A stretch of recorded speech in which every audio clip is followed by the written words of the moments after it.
Right. Welcome! That will play a part of today's Curse of Strahd session. But before we do that, 4 days from now is Sunday. Actually, no, 3 days from now is Sunday.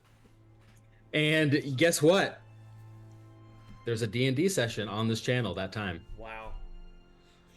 7 days from now. That's a Thursday. Guess what? Monster Hearts freshman year. Matt, these get better and better, just so you know. 2 days from now. Tomorrow is Friday. Happy Friday. Happy Friday.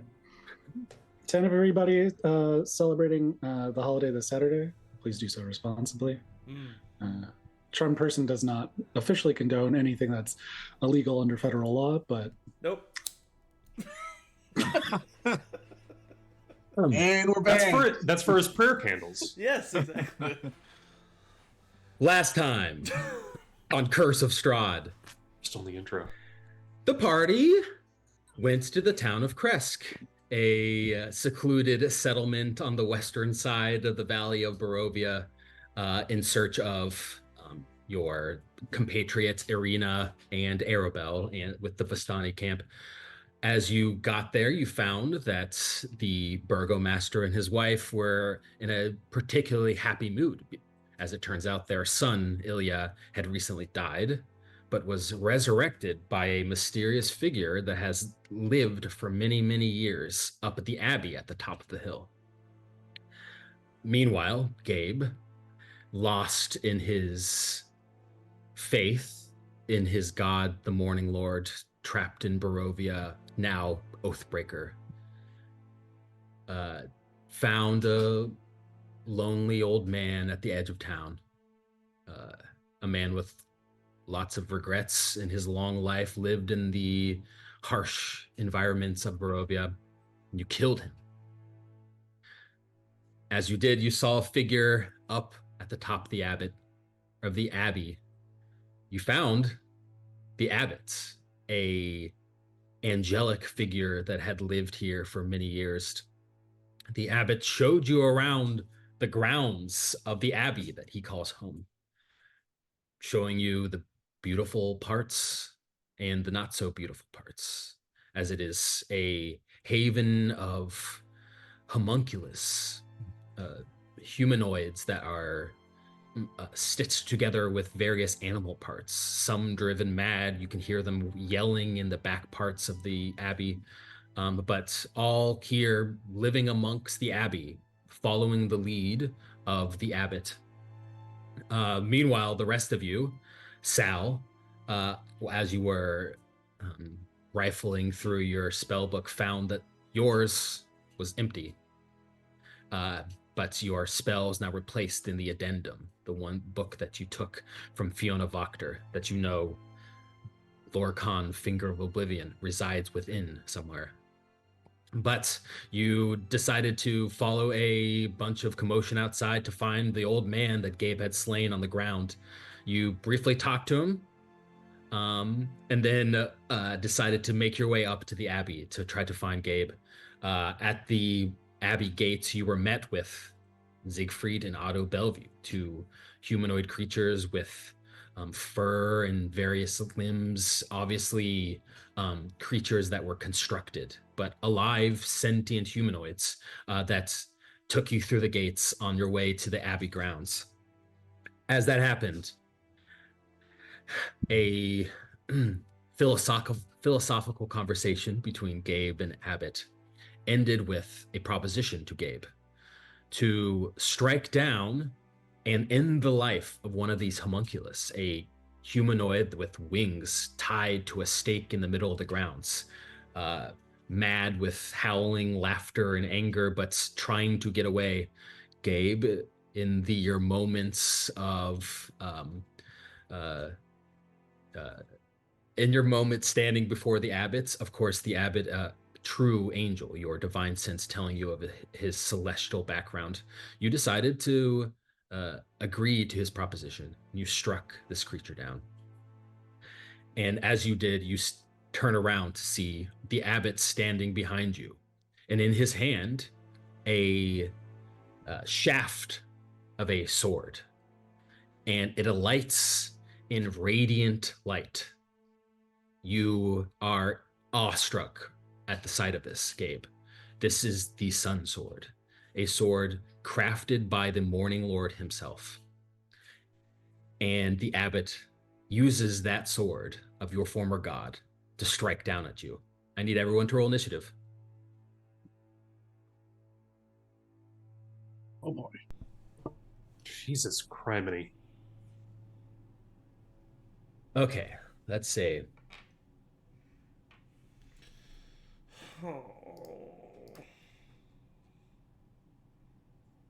Are we helping Gabe or are we turning on Gabe? Have we decided? Where is... Here's the thing. I don't think we would be turning on Gabe.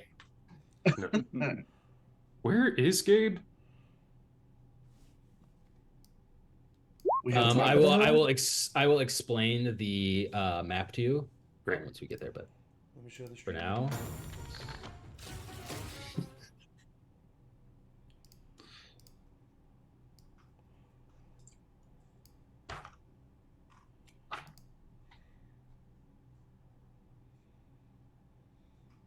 Can no one hear music? Is there no music playing? No music, sir. The music just stopped. Yeah. What the heck? It's really low. I think I can hear it, but it's like ambiance noise. I can see that it's playing. Oh, Now there I it hear goes. it, yeah. Okay, sweet. Weird. I think it was just really like at a really low intro to it.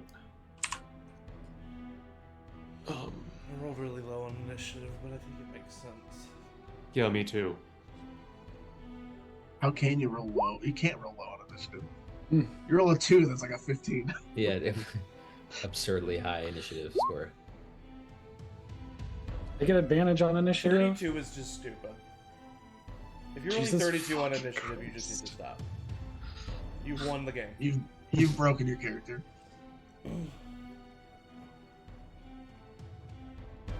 Okay, sorry. Should be. Okay, Just straight up- I'll leave. All right, cool. Thanks. have you guys put your I don't see my initiative? token, man. Okay, let's see. It's because you're dead. That's good. Hush. Oh, cool. They'll change. Why is okay. What's the why is question? Arabelle with us? Caramel is with you. Why? alright. She insisted that she come She with makes you. her own decisions. All right, Zach, can you see your character here? I see the token, yeah, I just don't see it in the initiative order. Oh, okay, cool.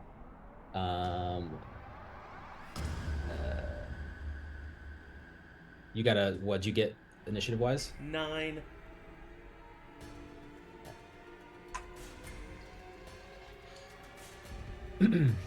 Okay, so everyone has put your initiative in the order. Uh-huh. Yep. Okay, so a couple things about this battle map. First of all, each square is 10 feet instead of 5 feet, which is why your Oh. tokens are smaller than normal. They take up just 1/4 of the square. So remember that as you're moving across, they're smaller for a reason. It takes 10 feet to move across a full square. Mhm. Also, most of you are here outside of the Abbey. And to give you an idea of what you're looking at, the gates to the Abbey are here, right in front of you. You can see that there is Otto Bellevue, Yikes. kind of a wolf-headed man is standing at the gates, and these huge 10-foot tall doors are kind of cracked open. You can see just a little bit of light coming from a courtyard within. You assume that's probably where Gabe is. But this building right to your, like, to the south of you where you're standing, that is the bell tower. You're kind of standing right underneath the tall, like 4-story bell. You get the feeling you can kind of see in some windows. There's like a table in here. This is an area that people would sit down to eat. And then across the way over here is this building that you can't make out, but it is a long rectangular building that goes to the back part of the Abbey. Gabe and the abbot inside. You guys, of course, are inside of the courtyard, and you can see the well in the center here. And around the outsides are little, like, closed sheds that line the outside, just a simple like door, wooden shed. The doorway to the north of you, leads into the area with the holding cells, and the door to your west is where the bell tower is. You're in the courtyard, so the walls are 15 feet high all around you, but you cannot see like outside of it because the walls are completely stone opaque. So you're kind of confined within the courtyard. There is a second floor to the courtyard that is 15 feet up. There's a walkway that goes around the very top of the walls. And there are doors up there that take you to like the second floor of these two buildings. All right. Now, with that, Teddy, it is your turn. You stand on the kind of muddy walkway up to the top of this abbey. Behind you, you see Arabelle and Piddlewick and Sal and Petra. Right in front of you is Siegfried, who is a humanoid creature with patches of lion fur and paws and a lizard tail, kind of hunched with a hood over her head in front of you. And then her brethren Otto a few 20 feet in front. What do you do? Is she hostile to us? You don't think that she is, but Otto here has just definitely heard something and is turning around with a little pike in his hands, clearly menacingly. Got it. Okay, so she's cool. So I'm gonna go 5. I'm gonna use my bonus action to dash for sure. 5, 10, 15, 20, 25, 30, 35, 40. Okay. So just gets me there. You get right up to him. He looks at you, holding the pike. You can see the doors to the abbey grounds themselves are slightly ajar. From this vantage point, you can, kind of see a little bit into the courtyard. You can see there's a little bit of a well there, but you can't make out much. Cool. I am just going to make an attack with my new silver rapier. All right. 23. That hits. So that is going to be... Do you want all the damage together? Yes, please. Cool. So it's sneak attack.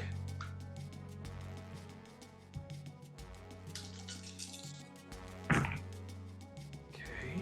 that's actually pretty good. Sorry, looking up my piercer feat. I can just once. Okay, I'm gonna keep that then. 6,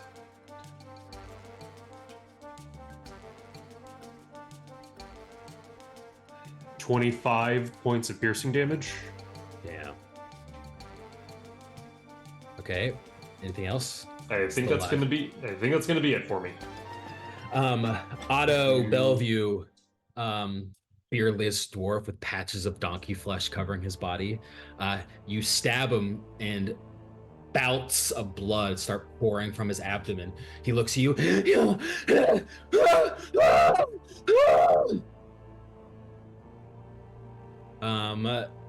Petra, it is your turn.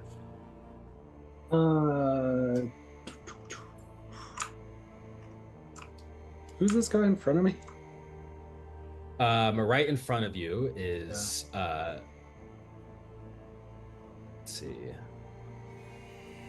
This is Siegfried Bellevue. Siegfried, let's see. Siegfried is covered in lizard scales, tufts of gray fur, has a kind of cat-like paws on her hands, kind of slumped over with a hood. You know that obviously Siegfried is one of the two gate minders to this abbey. Otto, who just saw Teddy stab, but Siegfried is kind of looking at you a little bit wide-eyed and has not shown any sense of hostility to you at all. I would grab Siegfried's arm, not threatening, not with intent to do harm, but intently to like hold him back and say, I don't know what's going on in there. It seems like our friend is in there fighting something. If you do not want us to be hostile towards you, you will not be hostile towards us. And then I run past him. He does not attack you. Yeah. So I get up to here, and I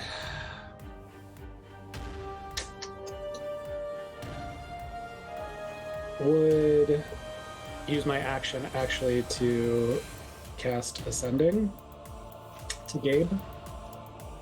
Okay. And say,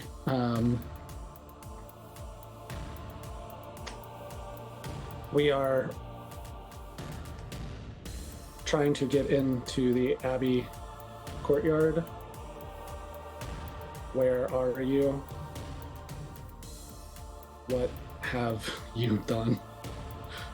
And that's I think what I'll say. Okay, with Gabe, my you can Sunday. respond.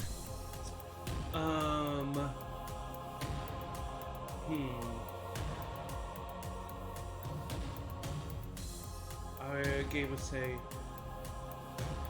just inside the gates.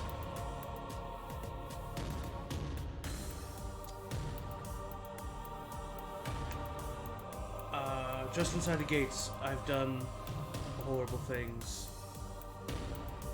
I'm scared.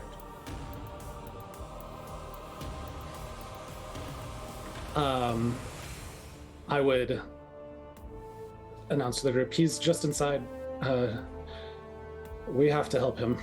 Would I be able to see him, Matt? You cannot see him from where you are. Okay. Bonus action, Petra. What do I got for bonus actions these days? I can see into the gate. Yes, you can. Visibly, is Gabe's token here? You can see a man dressed in all white that you do not Okay. recognize, wielding what you know to be the Sun Sword. Oh, interesting. Is he facing towards the gate, or is he facing Facing north. north? Okay. I'm going to use my Fey Touched Misty Step to teleport then with my bonus action. Hold on, let me do some measuring. I can get 30. Okay.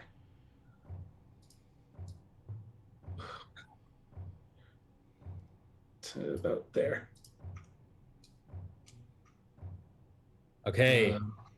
As you teleport into the middle of the courtyard, you're now standing next to this deep well, but you see the abbots standing now back to you, but beyond them, you see Gabe standing at above a slain creature with wings that's lying in a heap on the floor in front of him.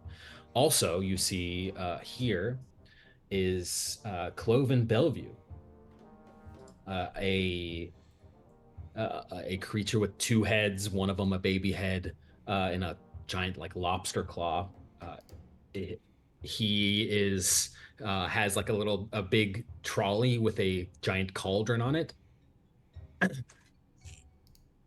But yep, that's what you see. That is your bonus action. As you phase step into the middle of the courtyard, Petra, the bell on the bell tower rings 3 times. Mm. In Petra, you feel a heat emanating from your satchel or your bag, or wherever you carry your items. Yeah. If I have the time to, I would reach into my bag, assuming that it's the amber. You reach into your bag and pull out the fist-size slab chunk of amber that you have had in your possession, and it is burning hot to the touch in a way that you've never felt before since you've had it. Mhm. Can you make a history or insight, whatever you want? Sure.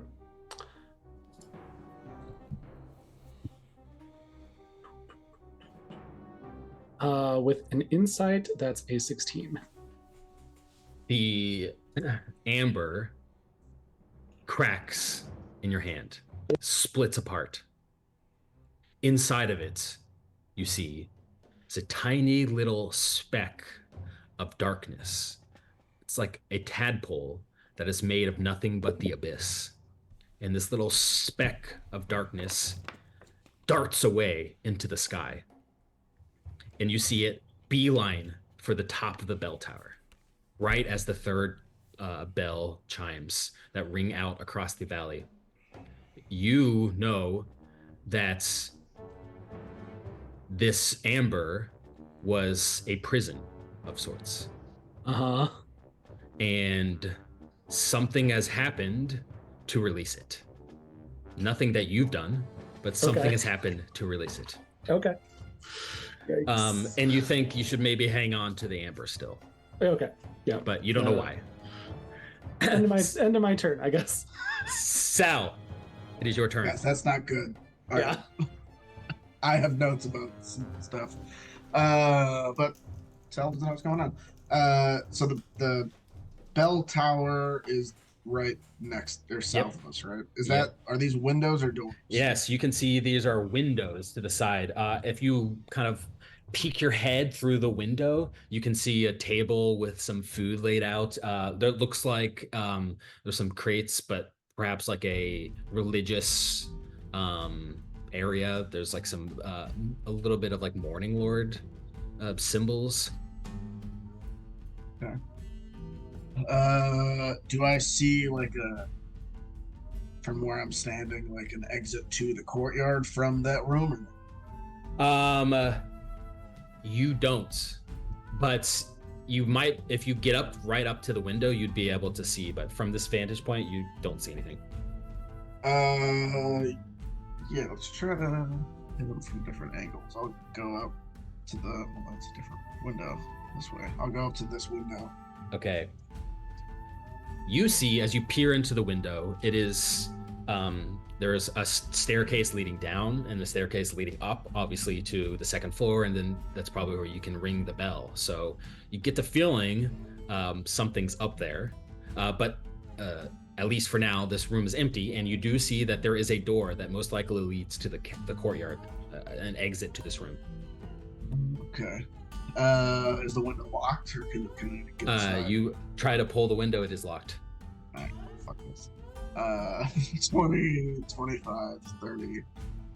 I'll use my action to dash another 5, 10, 15, 20, 25, 30. Okay. That is bonus action. I don't think I can really do too much.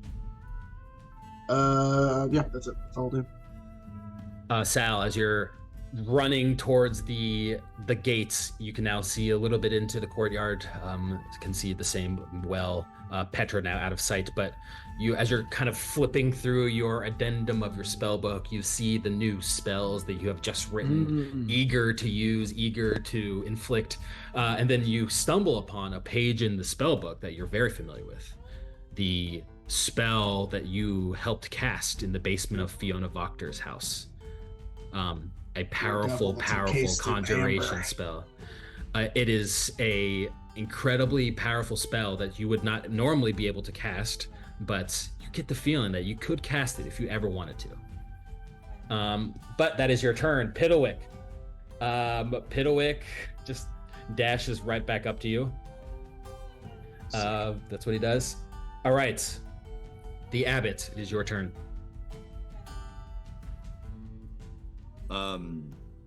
Standing in front of Gabe, disrobed and kind of like wings unfurled. You can see the abbot's body is perfect. It's crafted literally, not by like organic means. It was built.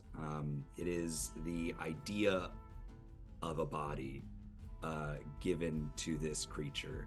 And he reaches out, his eyes go silver, losing any sort of humanity in them, reaches out with his free hand, not in the sword, and grabs Gabe by the throat to try and do a grapple attack. Okay, so this is a contested. Gabe, you can use strength or dexterity, but this would be a strength check for the abbot, or athletics. Straight up strength is 19 for me. If it's athletics, it's athletics. 22. I got 22 as well. Oh shit! Oh. Dang. Roll off. We gotta roll again. Just roll again. Rollies. Rollies. That's worse. That's a dirty. No, that's an 18. Oh, I got 15. Oh man. Gabe, the abbot reaches for you, not with the sword, but with his hand, and you're almost surprised. You're caught off guard, but you're able, at least in the moment, to dodge it. Okay, then sort of frustrated, and swapping the sword to the other hand, he's gonna try and reach out with his right now, his more dominant hand, to grab Gabe. All right, let's do it again. Okay. That's 17. 23. You grab around Gabe's neck, grappling him, preventing him from moving.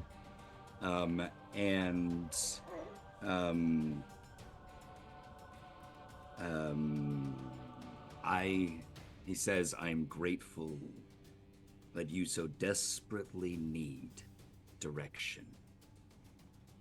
Thank you. You remind me of who I once was.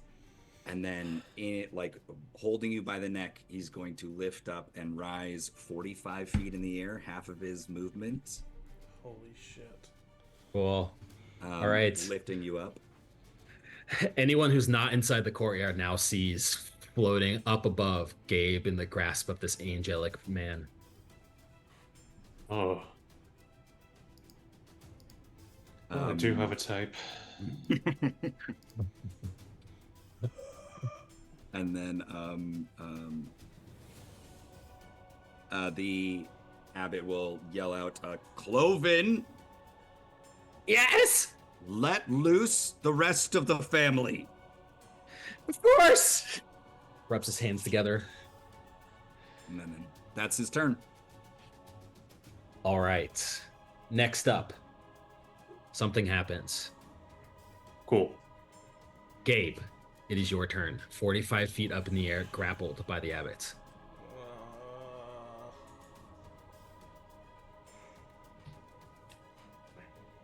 Mother fudger. I don't have disadvantage on attacks when grappled, right? I don't think so. Okay. Yeah, you don't. Yeah, I think that Gabe is just like taken by surprise. And he's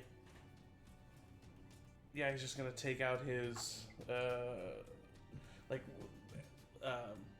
flailing, grabs his battle axe, and just kind of tries to swing it wildly. I think just on instinct. Roll an attack. Nope. Low AC, I'm short. Oh, fuck, that sucks. It's a 16. Yeah, I didn't think Doesn't so. hit. And then I think I'm going to try and... I flail with a battle axe with my right hand, and then I grab onto his arm with my left. And I'm going to... 21. Please say that hits you. To 21 to hit? Yes. Yes. It's a spell yeah, attack. yes. I then am going to cast a second level inflict wounds as I grab your arm. Nasty. And do... could have been better. 'Might be vulnerable, though. 20 points of necrotic damage as I grab onto you and just like pump in that inflict wounds. Just not saying anything, just pure fear in my eyes. Fear and anger, like a mixture of the two. And so that's my action. I mean, I don't think I can do anything. You only have a bonus action because you have no movement. Yeah. I don't even think I have a bonus action, do I? I do. Oh wait, no, but they're all spells, so I can't do it. So yeah, I think it makes sense for the turn too. I flail wildly with my battle axe, miss completely, desperately grab onto you and like invoke this. I mean, I think it's out of fear. He doesn't mean to. Gabe's never had the ability to cast inflict wounds before. It wasn't until he broke his oath that he could, and so he is like almost also more afraid that type of like hurt comes out of him than he is on the fact of like what's happening. And that's his turn. That's gonna be the end of my turn. Gabe, as you grab onto the abbot's arm to cast your inflict wounds, your mind is immediately cast first person, staring down in the woods of a woman who has been mauled by wolves. This woman looks familiar to you. She has kind of auburn red hair, mid-20s. She looks like this. Let me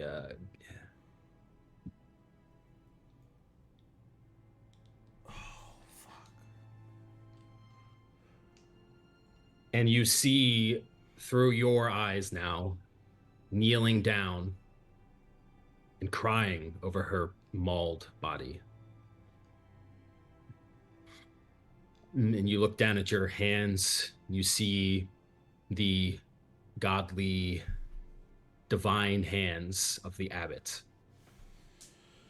And you feel yourself washed over with divine favor. It washes over you, spine tingling, but it does not feel like the warmth that you were so accustomed to with the Morning Lord. The heat, like the rising sun in the morning on the back of your neck. It does not feel like that at all. Instead, it is bitterly cold. You have chills that run down your spine. Your breath is ice cold. Your back now up in the air, staring into the abbot's eyes. Chills running down your body. Next up in the initiative is the Bellevues. You see Clove and Bellevue. Petra, I guess, would have the best advantage point on this, but you see Clove and Bellevue disappear into this building up here. And there's some commotion. Otto Bellevue is going to attack you, Teddy, for sure. And Otto Bellevue has 2 attacks with his pike. Great. 8 to hit. Nope. 19 to hit. That hits. You take 3 points of piercing damage. Okay. Siegfried Bellevue runs over to Otto and starts shaking Otto. Stop! Stop! And Otto's like brushing her off. Petra. You hear the skittering sounds of a creature from far below the well scamper up the walls and hop out right behind you. Ugh. And good use of scamper, Matt. Thank you.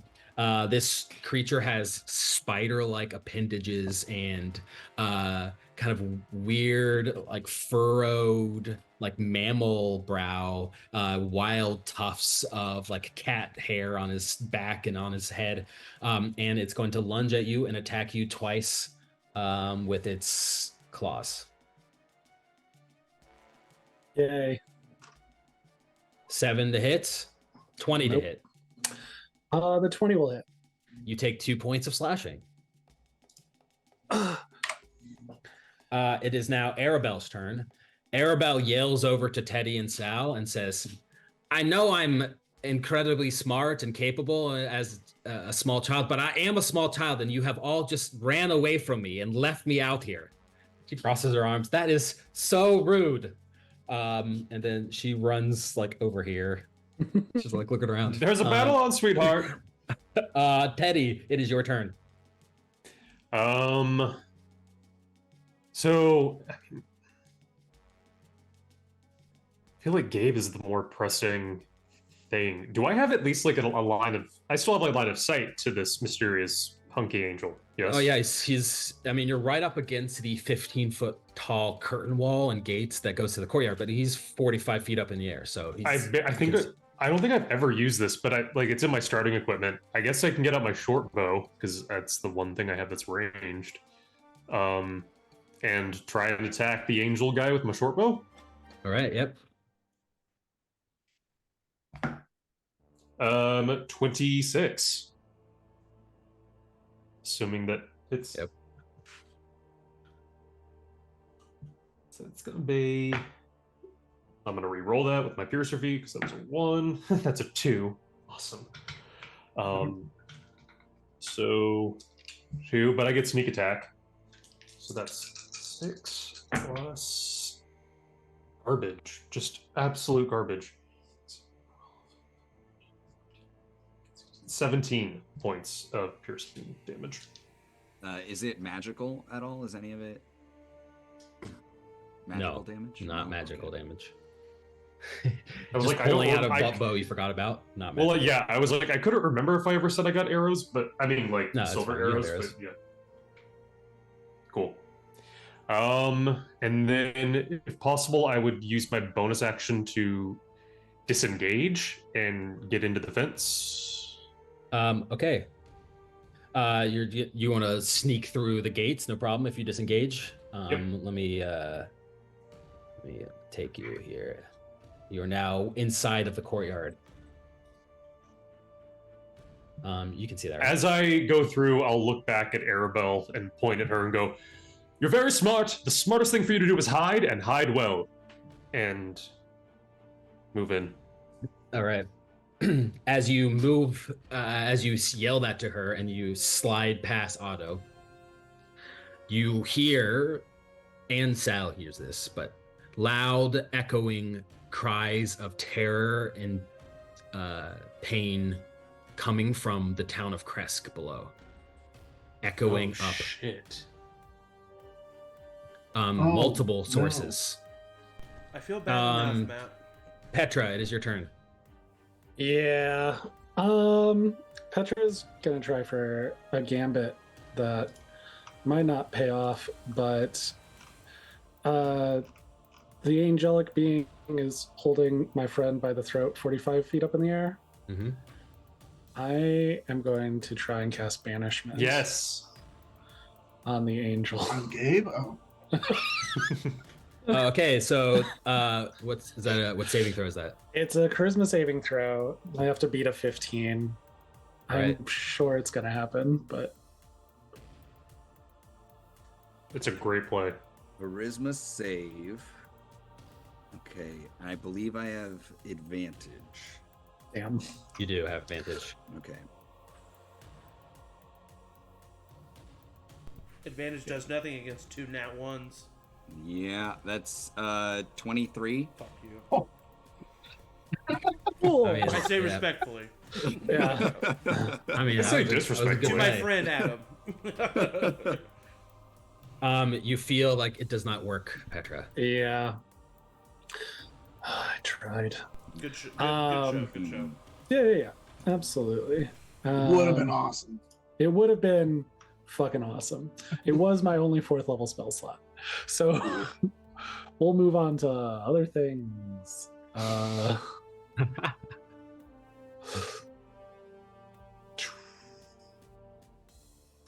It's daytime. Nighttime. Nighttime. Well, no, Fuck yeah. it's actually, let's see. Yeah, early evening. Okay. Light out, not dim light, is what you're saying, though. I would say Or- dim light. Dim light? Cool. I'm going to use Steps of Night as a bonus action. When I'm in dim light or darkness, I can magically give myself a flying speed equal to my walking speed. And I'm going to start flying up towards the angel All right. holding my friend. This homunculus is going to Of course. take an attack of opportunity and is going to try to grapple you instead of attacking you. Ugh, fine. So you need to roll acrobatics or athletics, and you have to beat a dirty 20. Shit. All right. I did not beat a dirty 20. I'm right It there. is- I can help. It is early evening, but there's swirling fog and swirling snow at the beginning of winter, and it's just enough light that it's hard to see just enough light for you to take advantage of your Twilight's domain. But as you fly, this creature grabs onto your waist, and with a surprising amount of strength for such a spindly spider-like creature, prevents you from moving. Just kind of looks you wide, like hissing in your face. Your speed is 0. Yeah, I struggle, but having used my action and my bonus action already, I can do nothing. Sal, it is your turn. All right. I'm just gonna mentally tell Linguini to just head towards town. Check out the screening while we're dealing Yep. with this. And then I will walk into here, probably taking an attack of opportunity. Absolutely. Did he do one for Teddy? No, Teddy disengaged. Oh yeah, that's Yeah. That's right. Wait. What if I say Natural one. nuh-uh? Okay, great, good, it worked. Wow. So that's 5, Teddy's right there, 10, 15, 20. There you are, Gabe. Come on, Wilson, what do you got for me? Let's see how I can help out. Gabe is 45 feet above you. Right. Technically, he's 45 feet above that spot, which means he's probably further away than 45 feet. It's true. A squared plus B squared equals C squared. I'm on team kill game. Can Gabe fly? Can you fly, Gabe? No, but he loves to fall, and you know that. I'm gonna cast Vortex Warp on Gabe, and I'm going shit. to just put him on the ground. You can make a Constitution saving throw to not have that happen. Vortex. Oh, shit. Can you read Vortex? Vortex Warp, it's like the opposite of Misty Step. I could do it on somebody else. Oh, teleported. Wow. Okay, That's 90 what we, feet. yeah. You Yeah, completely but ruined it- Adam's plan. It works. Is it You, 30 in feet, fact- though? 90 feet is the range. Oh shit! Yeah. You look up, Sal, to Gabe. What does it look like when you cast this spell? I like to think that it's like I got somebody, and I'm like a hand is just gonna encapsulate Gabe, and he's just gonna blink out of existence and blink back onto the ground. You're scrolling through your book really quick. I know the spell, and you find it. You read it. This hand appears and just grabs Gabe from your grasp at the abbot. The abbot, and Gabe is now on the ground. Where you putting him? I will put him just between me and Petra. Okay. Shit. As you cast the spell, Sal, For a brief second, you see standing in front of you is the wizard, a elderly, wizened old man with a long, curly white beard and a kind of pointy, flat-brimmed hats with long silk robes. And he says, "Oh, Sal, it's you! I have something very important to tell you!" And he disappears. Having that happen, can I like panic and can I like drop Gabe from like 10 feet up? You fucking prick, dude. Yeah, Gabe, can you roll a d6? God damn it. 2. You just land on your butt from 10 feet. Oh, I'm sorry. He just looks up at the abbot. He doesn't say anything. And then I can't really do a bonus action. I don't think so. That's my turn. Piddlewick is going to shoot a dart at Otto Bellevue. Attaboy. And kills Otto Bellevue. Hey, buddy. And then you see Teddy, as you're like looking through the little like open gate, you can see Piddlewick kind of sidle up to the slumped, now kind of furry body of Otto, and then reaches into his chest and pulls out like a small little dagger and starts to cut off his head. Oh, this is a weird feeling of being proud, but a little scared. Okay, we'll address this later. Just like Daddy taught him. It is your turn. Unfortunately, Gabe is no longer with you. I'm sorry. Down on the ground. Okay. The abbot looks to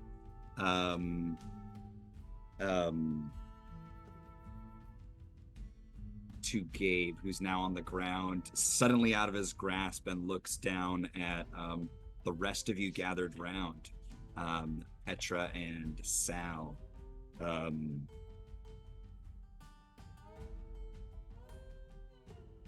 He says, "Do not fight, dear pilgrims. Your blades do nothing to the powers that keep us all here." And like in a dive, comes down, both hands out, or well, one hand holding the blade, and one reaching out straight towards Gabe again, to grab him by the head and cast a spell on him. Oh, bugger. So diving the 45 feet is going to try and cast Contagion. Oh, my. Oh, no. So Contagion. Is that a melee saving throw? spell attack. Melee spell attack. It's a melee spell attack, which I rolled an 8 on. Oh. I don't think I had enough to that to overcome any kind of paladin armor. So yeah, I have an armor class of 18. The abbot's hand just like almost gently like rests on your forehead, and you just feel a magic kind of like try to take hold of you and like evaporate off. And in frustration, the abbot grunts and I can't see the map on Roll20. Oh. Really? I've just been doing it off of the map that I have written down here. But can I move to be... Oh, I see. I'm imagining I'm in melee with all three of you, with Petra, Gabe, and Sal at the moment. Okay. Yes. All right. Can you see that now? Oh, I can see it now. All right. Sorry, I gave you no vision. Oh, you gotta zoom in. Okay. I'm going to kind of be on the Gabe and Petra side of Gabe. On the opposite side from Teddy. Okay, like here. Yeah, that's great. Okay. Stay away. Mm-hmm. Anything else? That's my whole action. Casting the spell.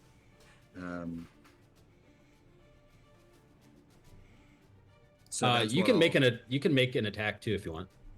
I can attack and cast. I'm allowing you to, yes. Okay, I'll swing my sword. I'll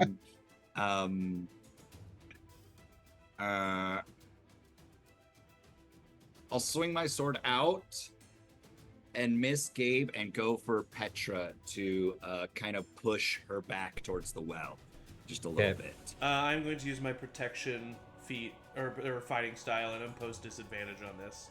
Okay. Okay. While wielding a shield, you can, if a creature attacks a target other than you within 5 feet, you can use your reaction to impose disadvantage. So different than fighting An actual. an NPC, no, like Matt yeah. being an NPC. It's like it's more personal. For It some is reason. more personal. Yeah, this is great. I add to attack twice. Well, I rolled a 5, so probably not.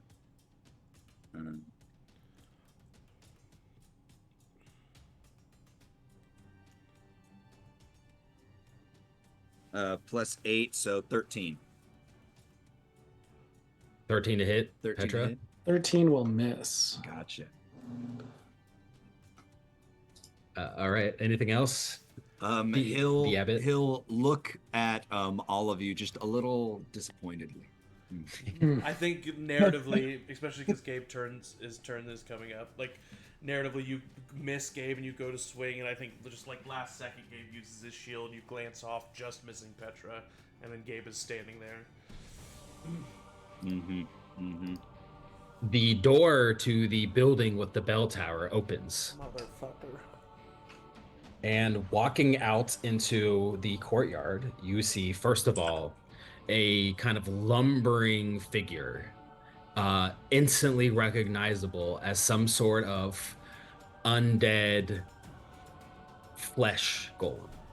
Its body parts are stitched together with great precision and haste, but it is a hulking behemoth of a creature, dead behind the eyes.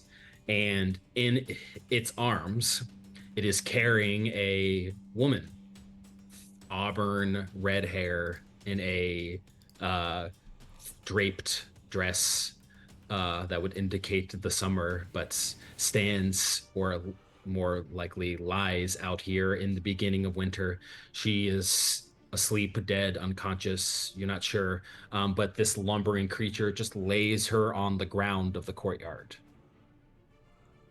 and then steps over her and begins to just kind of lumber in the direction of you three. It is your turn, Gabe. That thing needs to make a wisdom saving throw. The flesh golem? Yes, please. Okay. Please. 8. Fuck yes. I'm going to use my Oathbreaker Channel Divinity Control Undead. On a Sick. failure, the target must obey your commands for 24 hours or until this feature is used again. An undead creature of a CR of 7 or more is immune. Anything else is just controlled by me now. It's not 7. So I'm going to stand up and see that creature come out, and I'm going to point at it with my battle axe, and I'm going to say, kill the rest of your family. And then I am going to, and I say that family word like spinning it, the abbot, because that's what he called them earlier. I'm then going to just like slowly walk around you, and I am going to need you, abbot, to make a wisdom saving throw, which you will probably make, but I'm going to attempt to cast bonus or compelled duel on you as a bonus action. 1. Okay. So I look at you and Damn. I say, and you are mine. And on a failed save, the creature is drawn to you, compelled by your divine demand. For the duration, it has disadvantage on attack rolls against creatures other than you, and must make a wisdom saving throw to attempt to move to a space that is more than 30 feet away from you. And that's my turn. Wow. It's really not going well for the abbot. But maybe this will turn the tides. No! Sal, I think you hear it coming before you see it. Oh, God. Scrambling out of the door up to your top, you see this. Oh my What God! the fuck? Holy You see What almost 24 of these homunculus, all of them completely differently crafted. Some of them for someone with Hey, Sal, guess what you paws. get to do? I was just about to say. Okay. So 3 of them are going to attack Gabe. No, 4 of them are going to attack Gabe. Fuck off. And God. 3 of them are If I going to attack live. Sal. Okay. But the rest of them are going to the rest of them are going to just dash to kind of get around you guys. This is awful. This is great. I love it. No, it's bad. It's great. Super great. Okay, so they each get 2 attacks. So there's 3 against Sal, 4 against. Okay, so that's 6 attacks against Sal. My What's your God. armor class? 12. Okay, so 22 to hits, 9 misses, 6 misses, 21 hits, 14 hits, 18 hits. So 4 hits. You take 5 plus 2, 7 plus 5 is 12 plus 6 is you take 18 points of slashing. Oh, fuck me. Oh, no. And shield wouldn't even really do much because that would only, I think, do 1. So I'm not good. Yeah. 18 damage. Cool. And then now Gabe. I'm just going to do this because I think Gabe gets really scared here in this moment real quick. He's pulling out all the stops. He's going to use his reaction that he now has gotten back since it was his turn and use the last use of Irina's shield buckler. And he Okay, cool. braces himself and gets ready. The shield expands into a full shield. Adam, it basically gives me the effects of the shield spell, so my AC is now 23 until my next turn. You might not need Okay. it.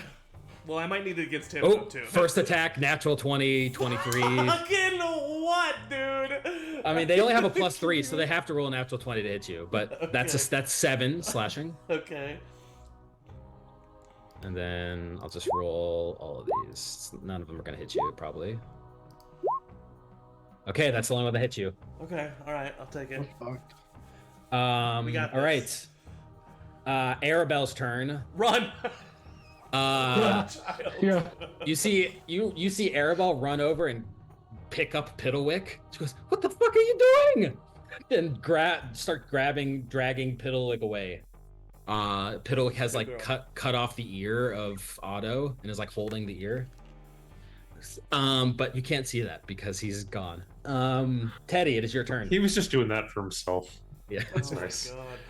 God. Well, Gods. Oh my God. amazing. Cool. I think I'm still gonna go with my original plan and go 5, 10, 15, 20, 25. I should be flanking this person Yeah. with Petra. Great. I'm gonna attack that one with my rapier at advantage. I need it. 23. It's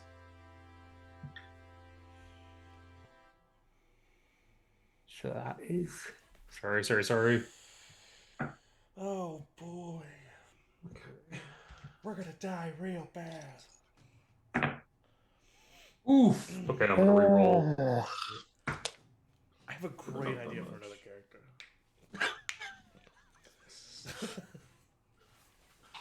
His name is should've- 15 points of magical piercing damage. all right. This creature is oh wait. Is it magical Is or blo- is it is silver? bloodied. Is your rapier Oh, magical? silvered. Okay. Silvered. Yep. The creature is bloodied but not dead. Does it have to make any sort of check to keep its grapple on Petra? I don't know what the rules for that are. Let's see. I've If the always thought it was grappler is weird. incapacitated, no. Yeah, no, it can hold on as long as I've always thought that you was don't. weird. Okay, that's. I mean, it could certainly choose to let go, but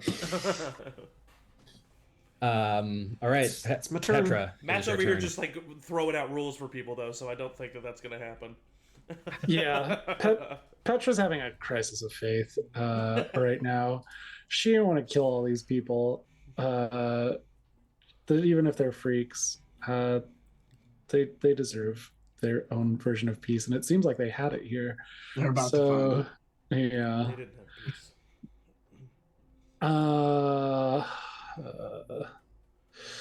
But protecting her friends is the more important thing on her mind. So she's going to invoke one of her cleric domain features and use.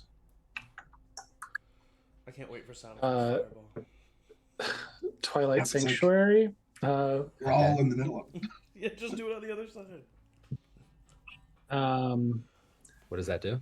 The sphere centered around me is a 30-foot radius. It is filled with dim light. The sphere moves with me and lasts for 1 minute or until I'm incapacitated or die. Whenever a creature, including me, ends its turn here, I can grant that that creature gains one of the two benefits. It either gains 1d6 plus 7 temporary hit points, or I can end an effect on it, causing it to be charmed or frightened. So, using that as my action, like while I'm being grappled, I'm trying to shake it off, and seeing all of these creatures around, I reach into this well of power, feeling like I can't do much more, and activate this ability. I will draw the circle in a moment, but then I will also. Can I bonus action try to break out, or is that an action? It's an action. Yeah.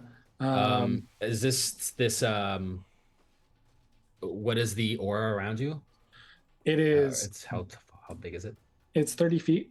30-foot radius. Yeah. He can add it to your character sheet. He's about to add it to your token. Boom.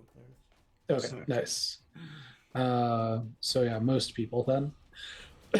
And that area is if it wasn't already dim light, it is now. Mhm. And then at the end of everybody's turns, they'll get their temporary hit points. That'd be a great thing for a drow to have. Yeah, it'd be a Right. cool character roll. Yeah, since I can't really do much because I don't think I can bonus action, I will use the other channel divinity that I have to give me back a second level spell slot. Nice.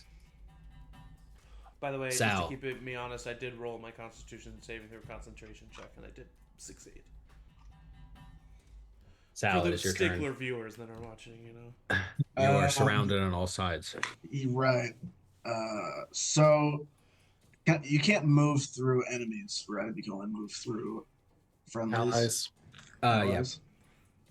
Well, I could just cast fireballs like right here, just kind of take care of everybody. But I'm Definitely an gonna cast option. it like back. Yeah, I mean we're about to here. get. I should be able to get, because I don't get myself. I should be able to get like all these guys that are here Okay, yeah. plus that guy. So one And step, leave out that our guy friends. is actually dead. So 1, 2, 3, 4, 5, 6, 7. You'll get 9 of them. Nice. Okay. What's your Wizard. spell save DC? It is 16. Okay, so I'm gonna roll 9 of these. They have a pretty bad dexterity. Yes. Yes. Yes. Yes. Oh. Oh, Yes. One of them succeeds. Nice. 2 of them do I rolled want- zeros. Do I want to use my reaction to make roll it? No, I don't. I should have probably. 8 on the 9 rolled is this not bad, my friend. No. It's 8d6. all I got. 4, 8, 13, 17, 23, 26, 29, 30 points of fire 29? damage. It does not matter that one of them succeeded because all 9 are completely incinerated. Yes, wizard! Ah!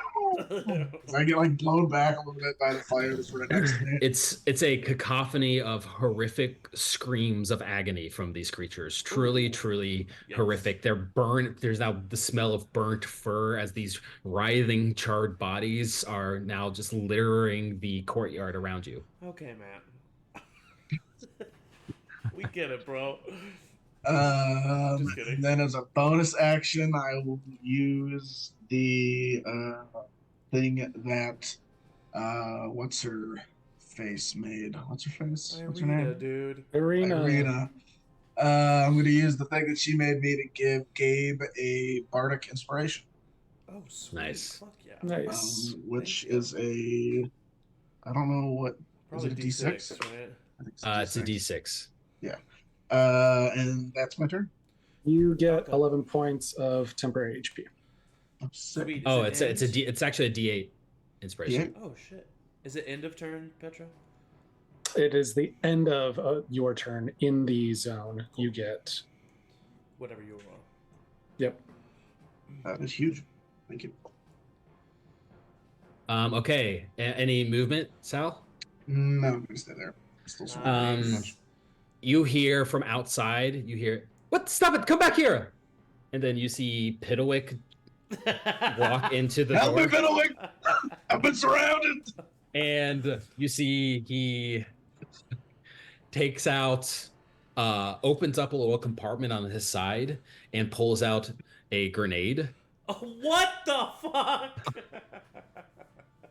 Oh, wait. And he looks at it, a little confused, and throws it at this guy Yeah. right in front of him.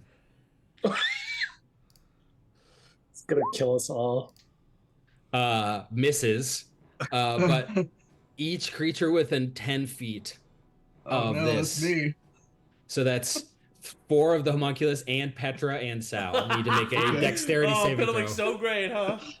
I'm Hey, being what? All these grappled. people are going to I die. think I auto fail, right? Let's see. Oh, and that's a natural 1 for me. Yeah. No, Grappled. I don't think you do. I think No, you is roll it. Fiddlewick Doesn't say gonna specifically. to knock you out? Okay. Yeah. No. Especially What'd on you- 10 HP. You got a natural 1? Yeah, that failed. Do I roll? Is that? Yes, you should Okay. roll. I'll give you the roll. That's 14 points of fire damage. Yikes. Not too bad. Well, That 10 HP really saved. I probably will fail as just a 7. Okay, you take 14. God. D&D's crazy. All 4 of the homunculus Yes! fail, and all of them die. Okay. All right. So- Nice shot. Please. Pity boy. It is. He looks so proud Pretty of boy himself. coming through. Abbott, it is your turn. Okay. Piddlewick gets 8 points of temporary HP. The compelled duel, is that a spell? It is a spell, yeah. It is. Okay, I did not roll with advantage last time. You would have advantage. Okay. Okay, I'm gonna Yes. give it one more. You'll I'll probably be- succeed.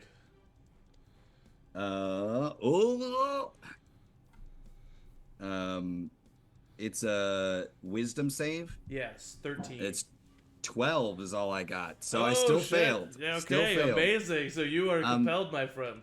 So I have disadvantage on someone else. Yeah, Is that what it disadvantage is? on attacks versus someone else, and a wisdom saving throw to move more than 30 feet away.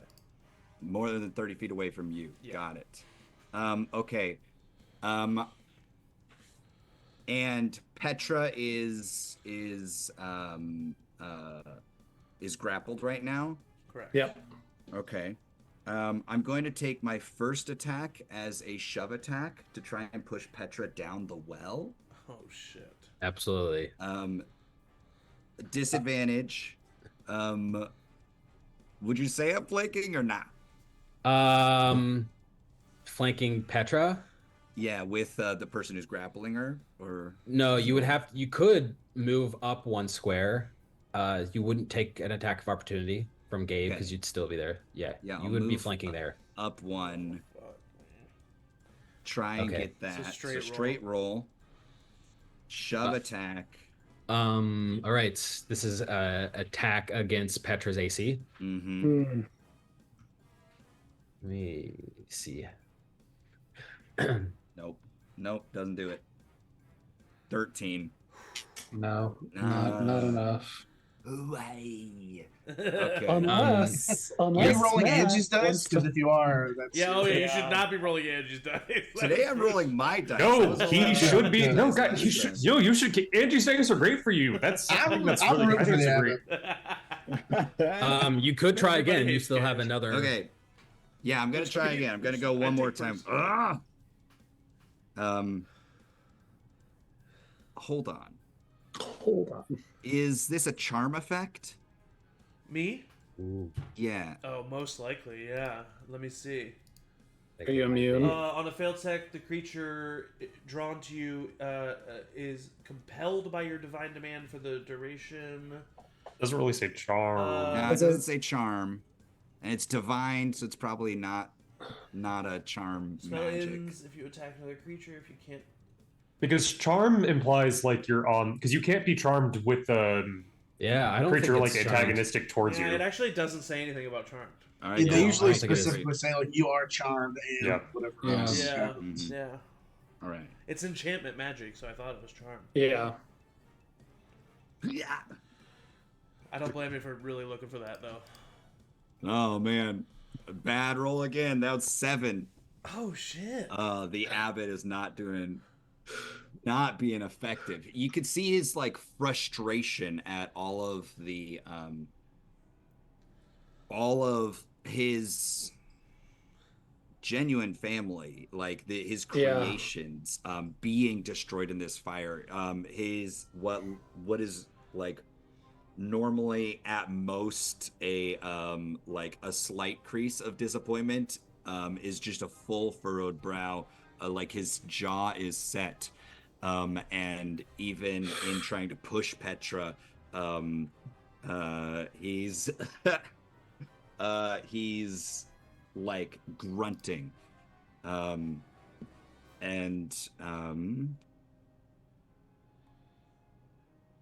Damn. yells out,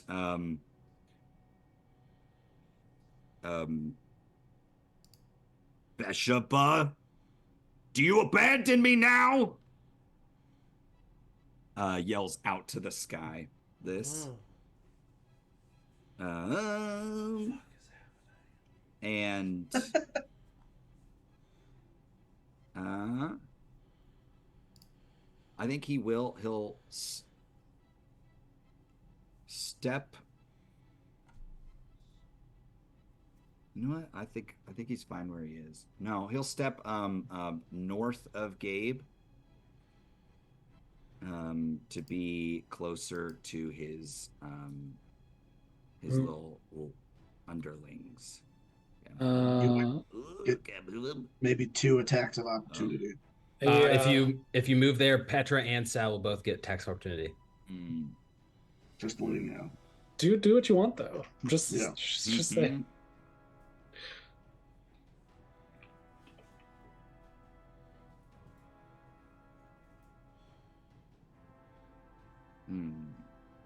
But he won't be flanked by Gabe and Sal at that point. So he'll step away. Okay. He'll step away. So I'll take those attacks of opportunity. Okay, Petra and Sal, you both have melee attacks of opportunity. Losing that advantage sucks. That was a good move, honestly. They're a I am going to use, because I'm a warcaster.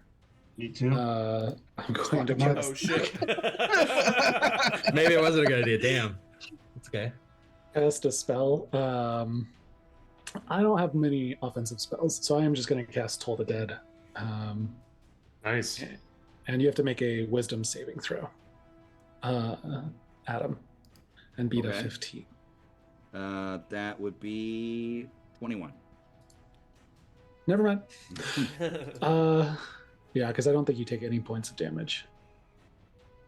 Yeah. Creature rather than make an opportunity attack. One must have a casting time at one action. Can I cast Vortex Warp as a? It has to be a melee spell attack, right? Yeah, I think Does there's it? something. Yeah. There's So No, you can I- use your reaction to cast a spell at the creature. Just has to. It just has to target that only creature. target that one creature. Yeah. no way. Cast a spell that has a casting time of one action and targets only that creature. Yeah, okay. Wow. So, All right. guess you can. Yoink. Sure. Let's just try it out. See what happens. You have to make a Constitution saving throw. Okay.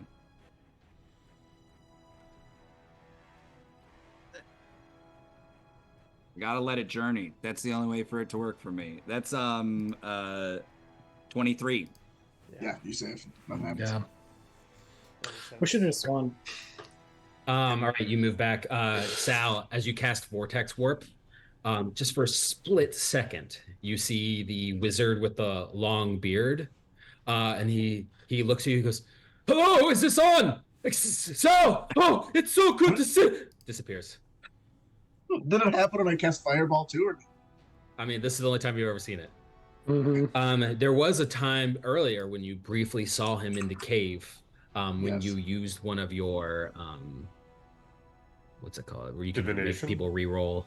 Yeah, the chronal shift. Chronal shifts, yes. All right, Abbott, as you call out to Besheba, you see the woman lying on the ground stands.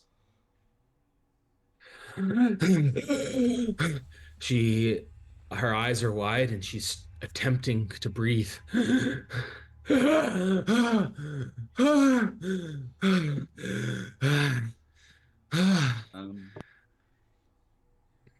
Vasilka.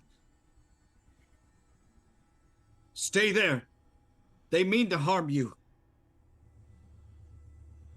She looks to you, Abbott. Make an insight check. Mm-hmm.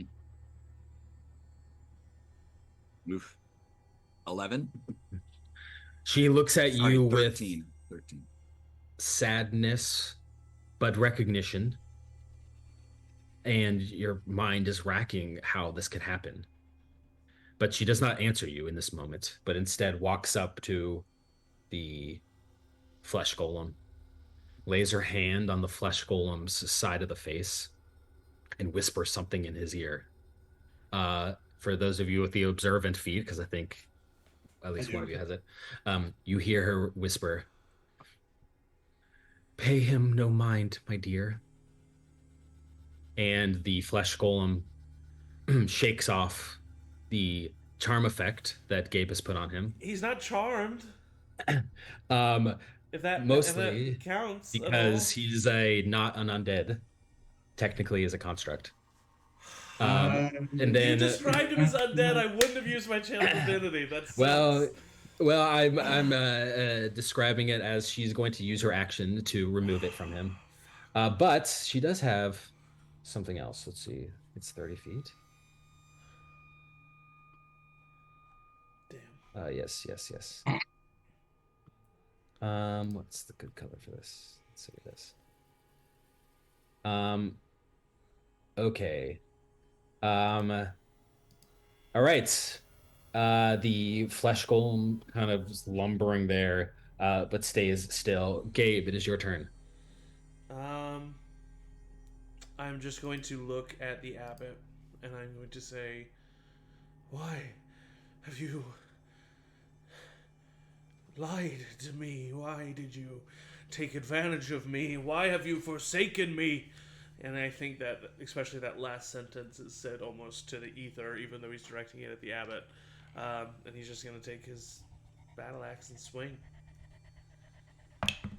That's an 11 plus 6, 17.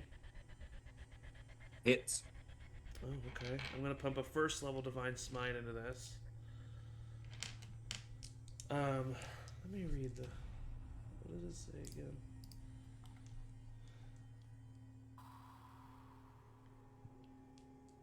Just undead or fiends, not celestials. Okay. That is. Well, okay, so it's 9 points of slashing damage with a silvered weapon, but not magical, and then 10 points of radiant damage. Do I notice anything with that? I mean, I think I noticed something with the weapon damage.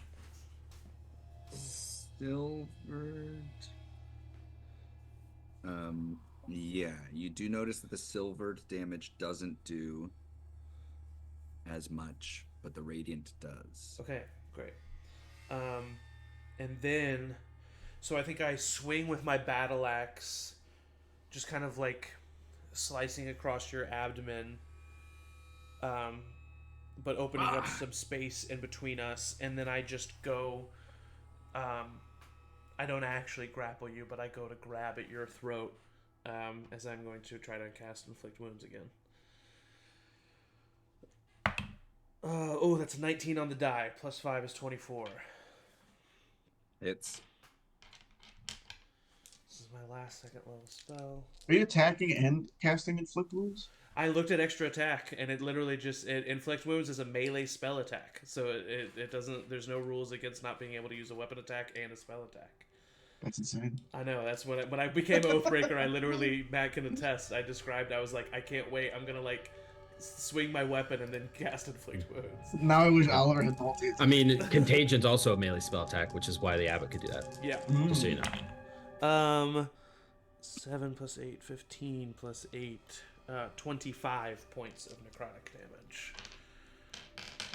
As I like to think that it actually, instead of a throat grab, because he can't actually grab you, I think he just like goes for a punch right in the abdomen, and then that punch is just kind of filled with that hatred almost that corporealates into this like necrotic damage. And that's the end of his turn. As you attack the abbots, Gabe, you catch the eyes of this woman who has now entered the courtyard.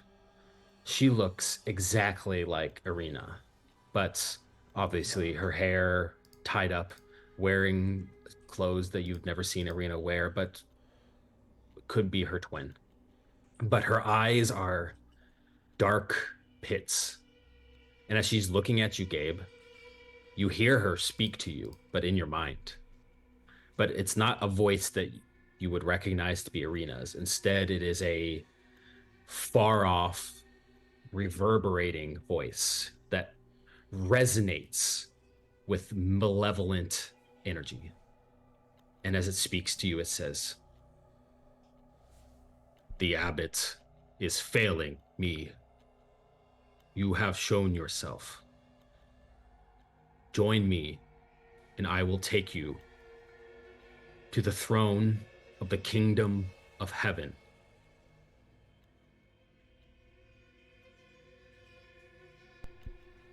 I can respond. Mm-hmm.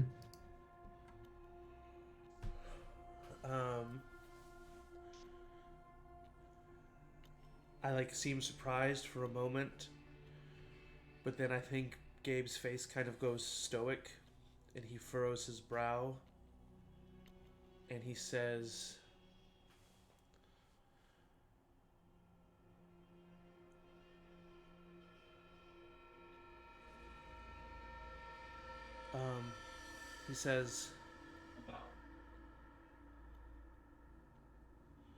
"I am through trying to find a purpose through anyone but my own. I mean you no harm, but if you stay here, harm will become you." The voice in your head, as soon as you say that, leaves. Gone. Banished from your mind. In a fit of self-belief. But the woman still staring at you you realize that this is not just a woman. It is the abyss itself, and it is staring back at you. I need you to make a Constitution saving throw.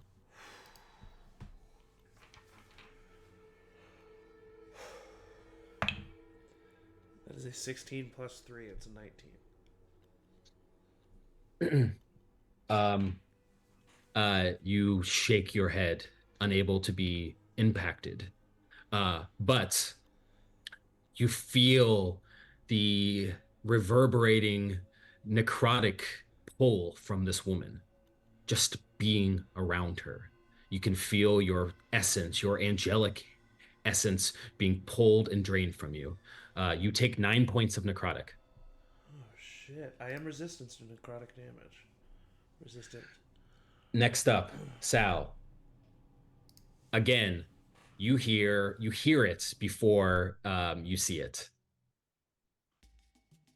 Come on, dude. Come on, dude! You literally just replaced all the ones you removed! Dude! Not quite. I did not put as many as before. I only have so many fireballs. Okay, now, this is going to be 4 attacks on Gabe and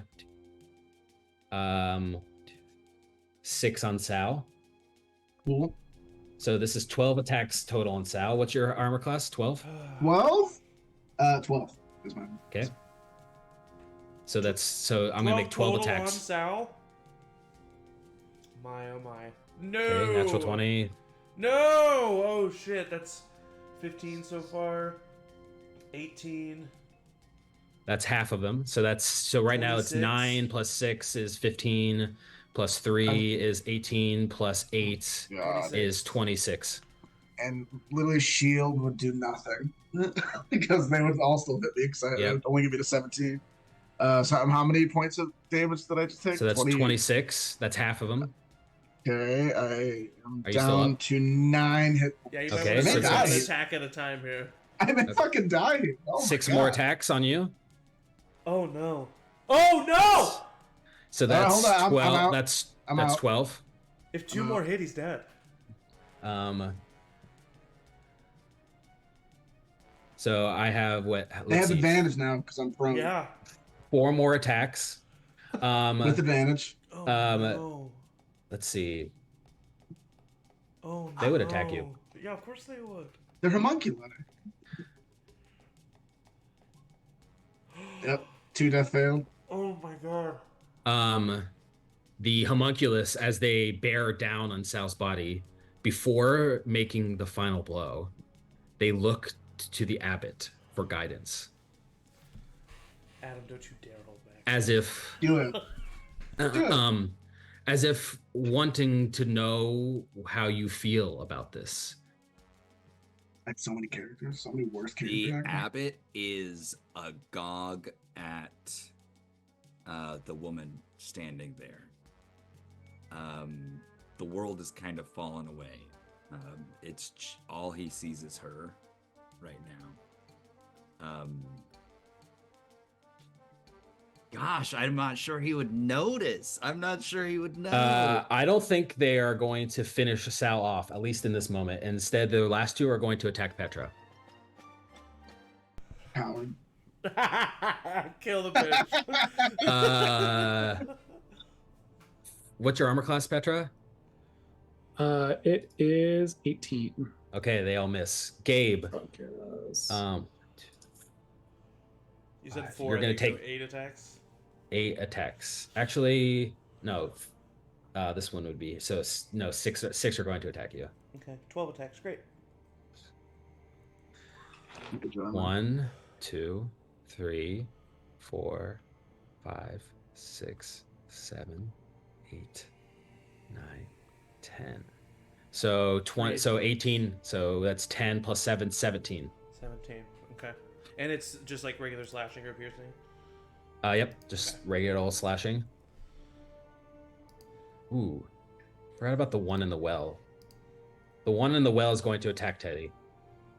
It's still let go of me. Oh yeah, actually no, it's great. It's what the fuck, Matt? It's the Do we have it would anything? let go. Okay. We're doing better than we think we are. Arabelle. Don't forget temporary hit points, everybody, for all the stuff. Oh yeah. How does that affect an unconscious person? It does nothing except for create a little bit of buffer.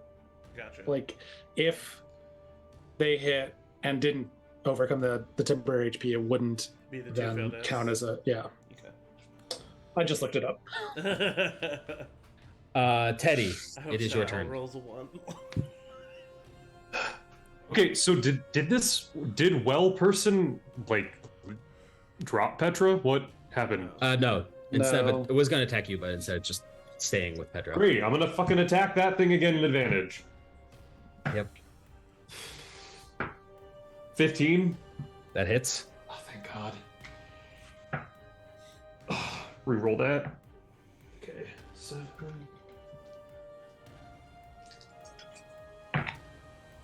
Pretty. 9, 10, 11, 12, 13, 19, 20, 21, 22, 23 total. Dead. Nice. Petra is Petra, you're freed from the released. grapple. Fucking thank God. Yeah, it's only taken the entire. Jesus criminy. Yeah. We got this. We're doing well. Okay, anything else, Teddy? Just skewer that thing through the throat. Go help. Do cool stuff, and then pull it back out. As you pull it back out, you glance over at this woman. Oh no. You feel your blood boil just from her vicinity. You take 9 points of necrotic damage. Okay. Can I? No, I don't know if this counts. And I need you to make a Constitution saving throw.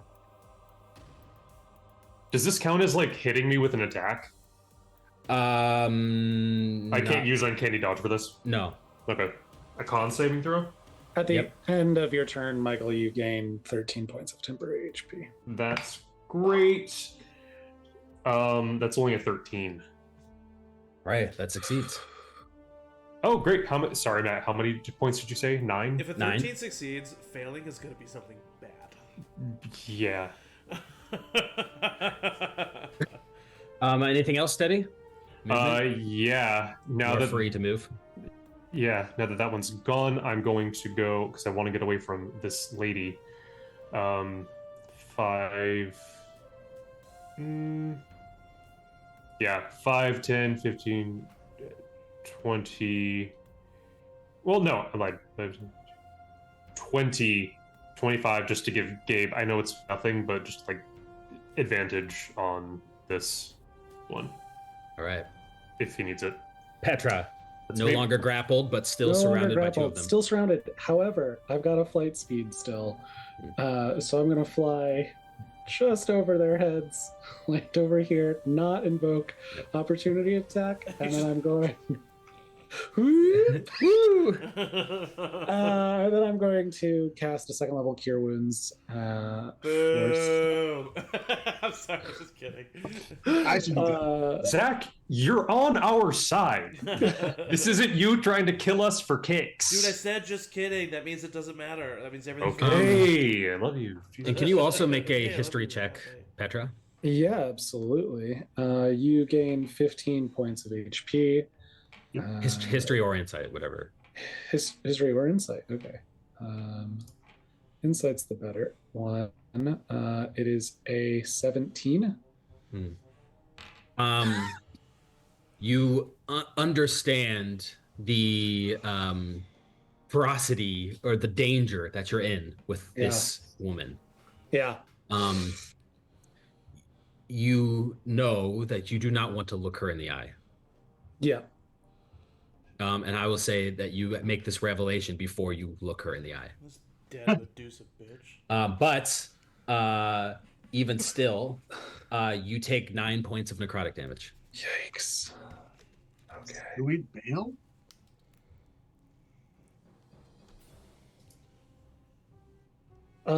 Does that happen at the end of my turn or as part At of the my end. turn? So it happens at the end, yeah. Okay. I am going to also, as I revive Sal, be like, "Hey, bud, we're gonna need some fireballs." But yeah, and then I take that damage, and then I gain my temporary HP of 10. Okay, Sal, you're alive. Stand up. Alakazam! Fireball. Which I think I could get. I do it in the same Alakazam. spot.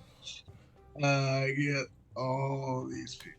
Yep, including the abbot. So Including abbot the needs to make a abbots. dexterity, and 1, 2, 3, 4, 5, 6, 7, 8, 9, 10, 11 of them. Spell day save DC is 16. 16. Fireball's so OP.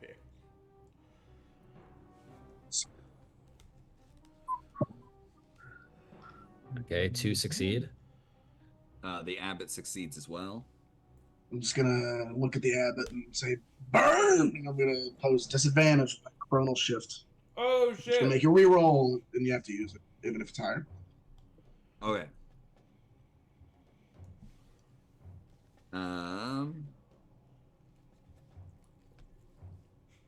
Natural 20. 15. Sweet. 15. So it's 8, 12, 14, 19, 22, 23, 25 points of fire damage. That's the end of the abbot. The abbot's hair doesn't move at all. Damn it! He's so mysterious and hot. Really? Though you did really get him to 69 damage, so Nice. Hey. Ooh. good on you. All right, then I can die with a smile. I mean, I'm not gonna. How many did I get? Any of the homunculus or no? What was the damage again? 25. Yeah, they all die. I didn't get this one. Oh, okay. Yeah, you did. No, I didn't. Yeah, Good. you did. Thank you. Do I want to move and risk 2 attacks of opportunities? Yes. I'll move 5, 10. So what do I do? They attack me? Yep, they're going to attack you. What did I do? They attack me. So dirty 23 slashing. Okay, that's fine. So that was 5, 10, 15, 20. Get him, Bitterwick! I'll stay behind Bitterwick. Piddlewick is unfortunately out of grenades, so he's going to dart this guy. Hits for 6 piercing. Most of the damage I've taken still is from Piddlewick. Piddlewick kills this homunculus. Hell yeah. Amazing. Runs next to you, Sal. It is the abbot's turn. You get 8 points of temp HP. So. The abbot don't does need it. too? I mean, I could give it to you. Oh wait, the Sal, you take 9 points of necrotic damage as well at the end of your turn before the temp HP. It is I think. important to know, Adam, before the end of your turn, that I forgot to do another concentration check. Did one just now and failed. Oh. So you're no Also, longer was I compelled. supposed to save at the end of my last turn too? Maybe. Okay. But Doesn't matter. but I don't know. Cool. No, it doesn't say so. DM, But I everybody. failed just now. So I'm down to 3 hit points and 8 temporary hit points. Yeah. Cool. So that means I can move away from you? yeah, you're completely not compelled Okay. anymore. Well, The you can abbot. attempt to move away from it. The abbot, ever since your conversation, ever since Gabe's mental conversation with the woman, the abbot has been staring at her, mouth agape, even when the blast of the fire washed across him. And he, like, arms, like, limp, still holding the sword. He lifts up and glides up over. So he kind of flies over the well and then back down to stand in front of her. I'm assuming I get an attack of opportunity, right? Yep. That is a 17 to hit. Hits. Adam, I'm so sorry to tell you this. I have the Sentinel feat. Oh. Wow. So, first Amazing. you take I'm sure that was going to be really cool. You take 9 points of slashing damage, and your speed becomes 0. Heard. Is that damage is Not magical, correct? yeah, Not yeah. magical. So- All right. So 4 really, if it's halved. He it's like you don't slice him very deep, but like just any fight goes out of his wings too, and he lands like on the ground struggling to stand, still eyes directly at her. And he says, but I don't understand. I was promised I would have her. I was promised her. And freedom. You haven't given me a chance. She walks towards you because it is her turn. Well, at least, wait, are you? You still have an action. Sorry. Gosh, an action.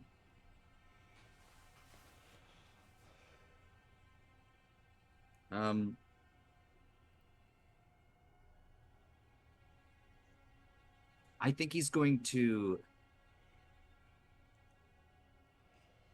change his shape.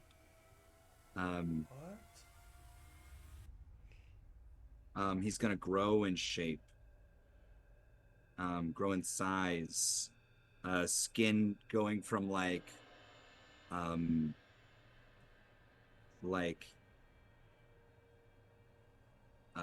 a gleaming white to a pale blue, and then another set of wings sprouting off from underneath his set of wings. Less and less human, more and more alien. And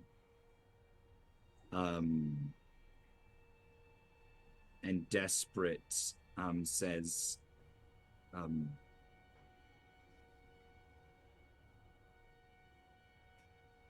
you promised me gifts, and we had an agreement, an exchange. This isn't like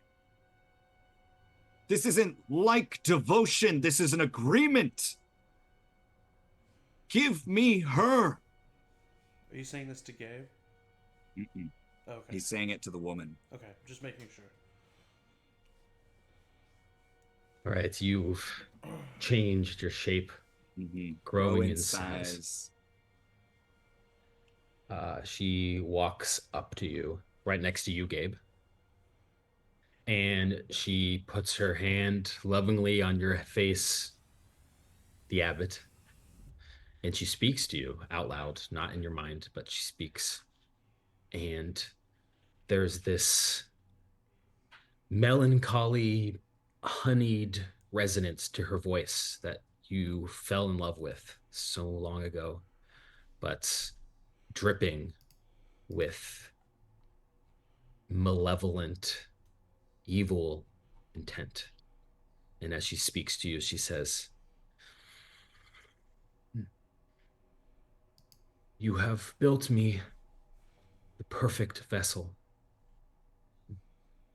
Can't have everything you want. And you have failed your end of the bargain, regardless. And she turns to you, Gabe, and her body splits apart. She falls to the ground unconscious, just lying there, and her body rips open like a stitch that tears apart. And protruding from the cavity of her body is a swirling vortex of black smoke, the shape of a giant tentacled monster with a vicious looking mischievous smile. What in Oh the... my god. I need you to make a wisdom saving throw, Gabe. I'm sorry, Gabe. I'm gonna tap out. Oh no. I should have saved my chrono shift. This is... What can I do? What can I do? What can I do? That's an 11. Okay. God. This thing's scarier than Strahd is. You take 27 points of necrotic damage, Halved. which is halved, Okay. and you're frightened for Okay. 1 minute. No, he can't. Well, never mind. You can be frightened. I can end your frightening. Okay. Oh gosh. This hideous tentacled creature staring at you, and you can hear this chilling faint echo of laughter and mocking and derisive shivers down your spine, Gabe. This thing is coming for you. The abbot, you see Vasilka's body torn asunder on the ground in front of you. No. He'll reach out to her with both hands. He'll drop the sword and he'll try his healing touch on her.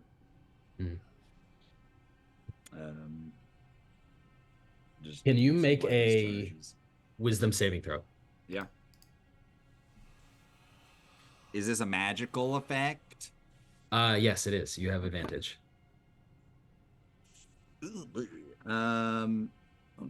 17. You pump the healing into her, but she has no soul. The work that you've done has been used by Bathsheba, and she is not here.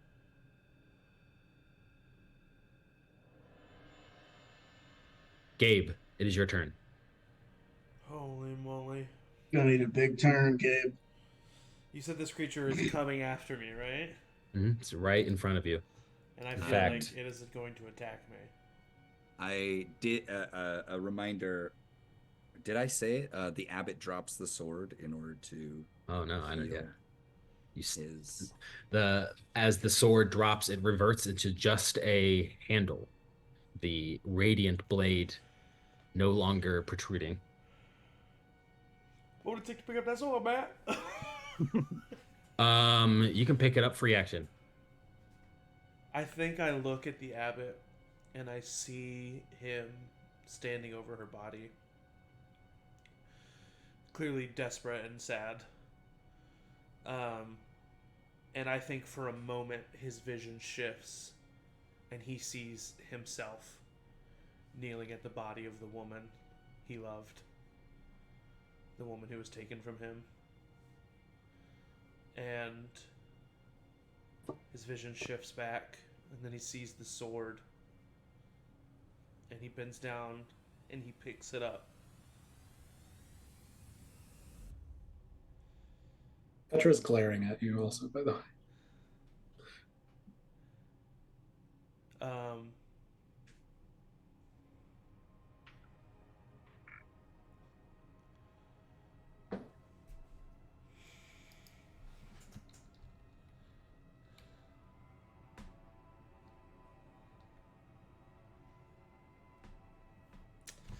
Man. What are you doing, bud? What is the name of our god again, Petra? Zach, obviously he would know, but Zach doesn't remember. Bellinus. Name. Bonus, yeah. Balenciaga. He picks up the sword and out loud he makes eye contact with Petra and then averts his gaze looking back at the sword. And he says, Bellinus, I'm sorry.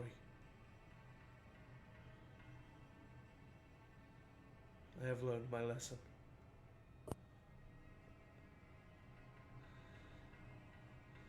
And he's going to try to activate the sword.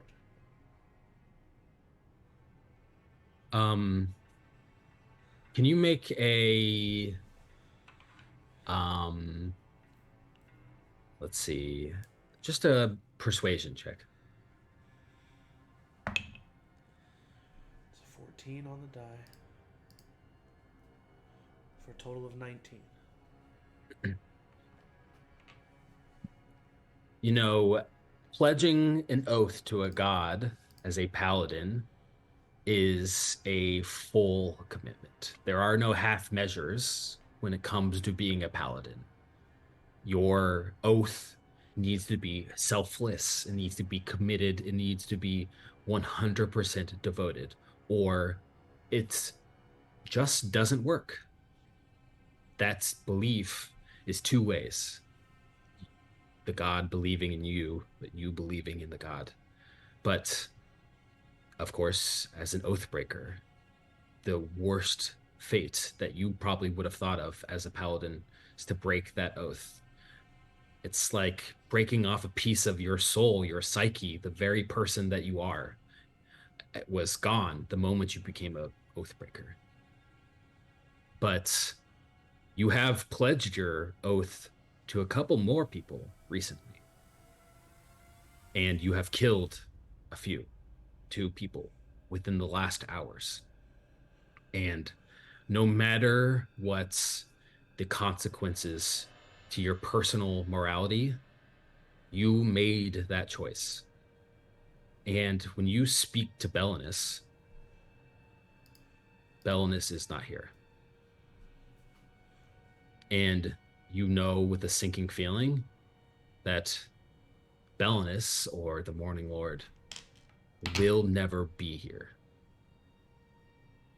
But you do see a person standing in front of you in the swirling fog, a elven-eared, beautiful woman that you have seen many times before, that you believe at least to be the Night Mother.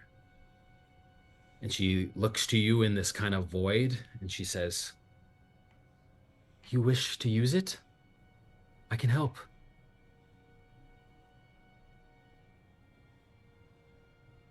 You betrayed me. You made me feel like I was supposed to kill that creature. And it brought nothing but death and pain to me and my friends. How can I trust you? She takes a step forward, and you see now that coming out of her mouth is this noxious poison, almost uncontrollably, and she even seems surprised at it. And boils, disgusting gashes begin to open on her face. And she says, "No, Gabe, I didn't betray you. You did exactly what you were supposed to do."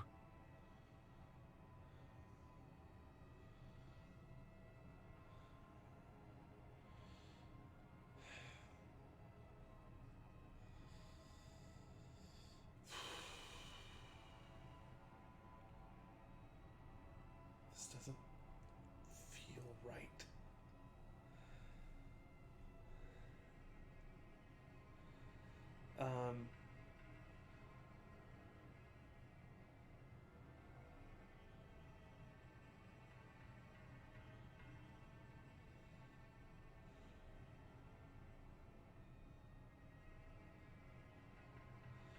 He looks to her and he says, "Yes.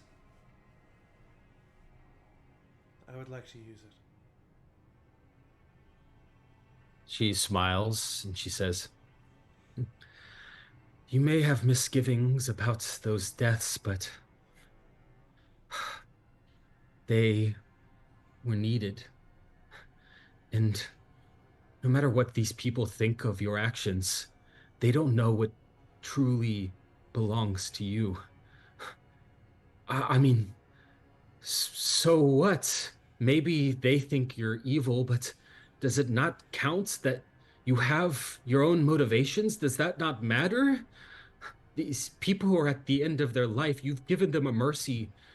This is who you are, Gabe. Don't hide from it.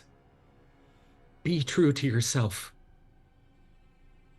And she disappears, and the sun sword ignites not in radiant light, but swirling dark necrotic.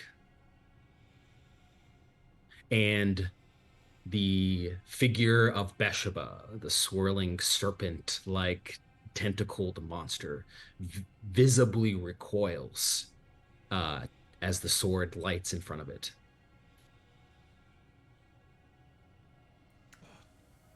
Damn it, I thought she'd stay there. I take the sword.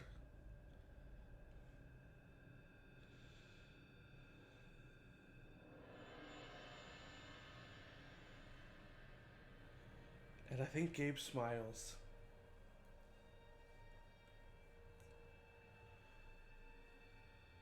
Because he realizes that as an Oathbreaker, there is nothing. Baroness is not there. She is not there. It's whatever he wants to do. He's the one with the power.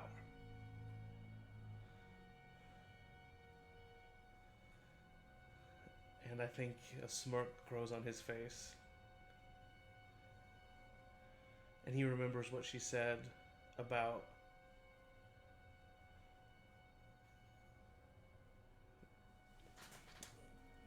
putting them out of their misery and ending them. And I think without looking, with his first attack, he just swings to his right at the abbot.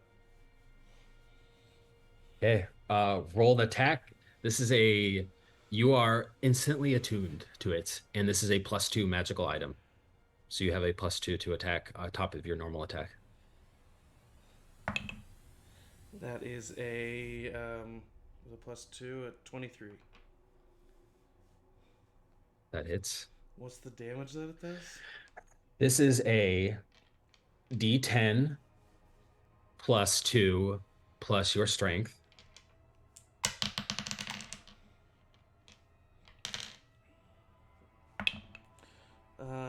That's 10 plus 2 is 14. Oh no, 12 points of slashing damage with a magical weapon. And 2d8 necrotic. And I'm going to pump a Divine Smite into this, making it 4d8 of necrotic and radiant. Oof. It's a lot of sevens. That's 21. 27 points total of damage. Your divine smites crackle from the necrotic sun sword and are joined in their necrotic damage. Abbott, you feel this cacophony, this thunderous blow to your body from this sword that you have had in your possession for so long. You have never seen it like this. You don't know what Gabe has just done, but it is a terrifying, awe-inspiring sight to behold, even for you, a actual angel. Sorry. Anything else? Yeah, I mean, that was just my first attack. So I swing down, hit him with that.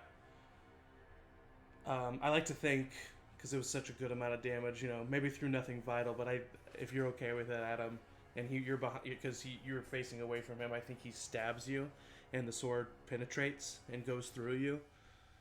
And then I think he brings you in, and he says, "You're so weak." And then he's just going to take the sword out and swing again. Oh, wow. That went flying. That is again a 23. It is 9 plus 2 plus, that's 11 plus, what is it? 5. So 16 points of magical slashing damage. And then I'm going to use, I can use another Divine Smite, right? Yep. This is my last spell slot. For a total of 10, 18, 20 points of necrotic damage. That's the end of my turn. Abbots take the damage. Stare at Gabe, the sword you have given him. Gabe, at the end of your turn, you take 9 points of necrotic. Okay. The Bellevues. Petra, do I not get temp HP? I'm fine with that happening. You are frightened? I was frightened, yeah. I'll give you the unfrightening. Oh shit, I was frightened. Was I still frightened when I came out? Yeah, you were. Okay, so that first attack. I mean, we can say I rolled 2 23s. Yeah, for that yeah, first you one. would. That's a 17. That's even better. And that is a 10 plus 8, so 18. Okay, so same damage, all good. Next up, Ugh. 4 more come out. Dude. Now Petra, Yeah. you're going to take attacks from 5 of them. And then Yep. you see coming out is Cloven. He kind of, with his baby head on his shoulder, he goes, "Master, that's everyone! Oh!" That's his reaction to what he sees in the courtyard. All right, so 5 attacks for Petra, 5 people attacking both Petra and Gabe. So this will be against Petra. 10 attacks. What's your AC, Petra? 18. 18. Okay, so this will be 10 attacks. Got to beat 18. 1, 2.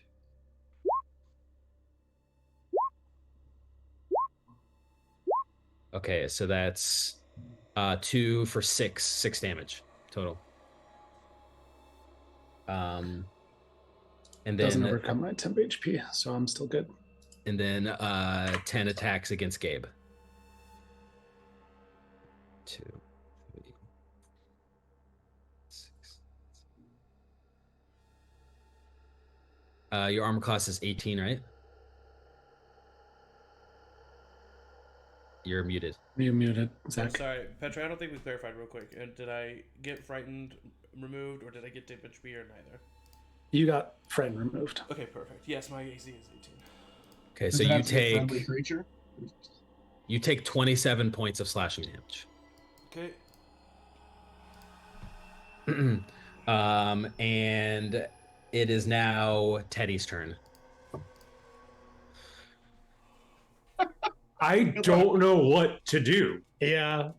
Like I I think literally, that Gabe looks at you. I and says- literally don't know what to do. If Matt will allow it, I think Gabe would have looked at his friends and told them to run.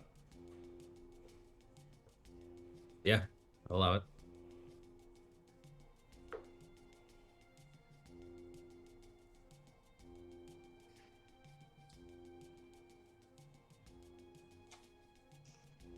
Damn it. All right. I think I just look up really sadly at Gabe.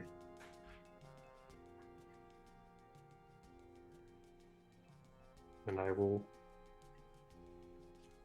bonus action dash to, I'll take the opportunity attack from that one.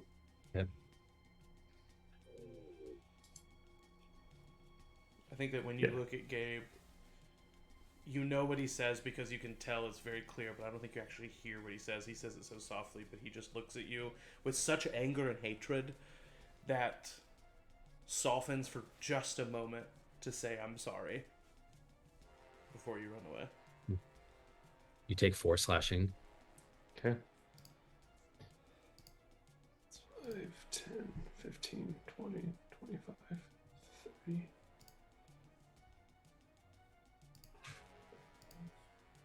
40, 45.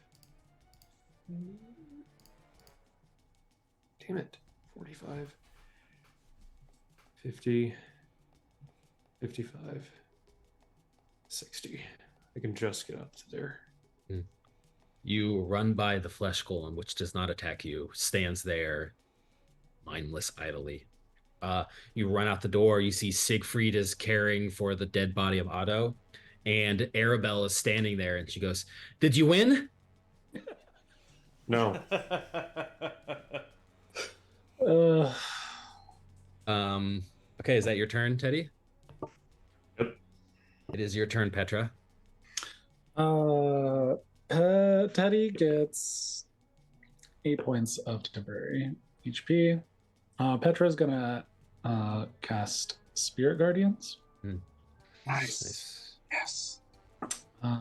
Ooh, Teddy, also, you're just within the radius to take 9 points of necrotic as well.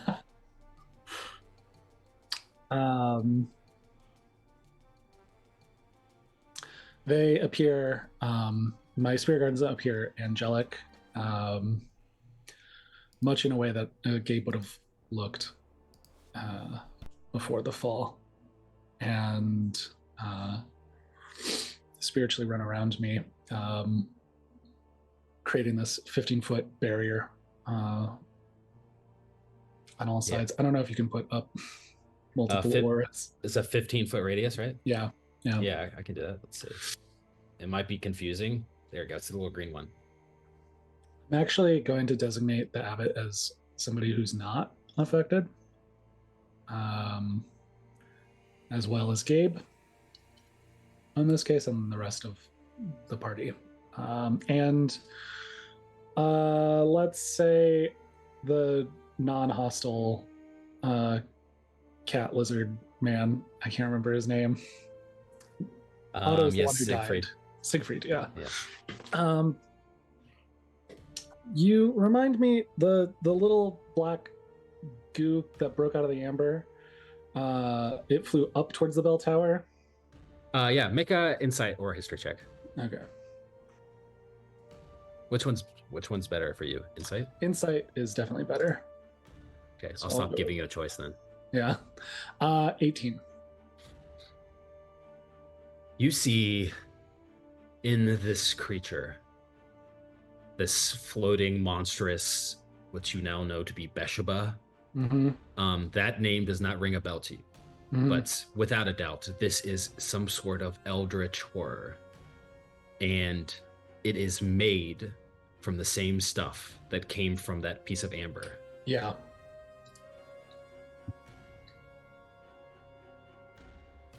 That's what I thought. Would I still think that piece is separate from Beshaba, or do I think it is part of Beshaba now? It is part of it. You think there is a chance that you could return Beshaba into the prison of this shattered amber shard. But there's two caveats to that. One, you have no idea how difficult or easy it is going to be. And two, you need to be touching the creature with the amber shard. Have I damaged this Pokemon enough to capture it? Yeah. And its Pokeball also is a consideration. Yeah. Petra's on some gambits today and is going to, if you'll allow it with my bonus action, take out the piece of amber and shove it into the part of Beshaba that is nearest to me. Okay. I need you to make a spell attack.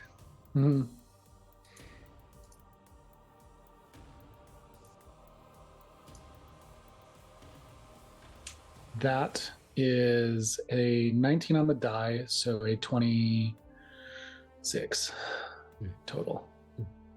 The swirling, monstrous form of Beshaba screeches in pain and is torn apart into tiny little fragments of darkened light, all together as if it was a pointillism painting, all made of these little dots, and they all swirl around you and gets trapped inside of the amber, and it closes and seals. Okay. The abbots, as this happens, you feel yourself, your heart, your body begin to fade. You look down at your hands, and they are translucent. You're trying to take a few breaths, but you can't quite make it. And you realize that your god is no longer here, at least in this moment. Your monstrous form reverts. Your angelic wings disappear.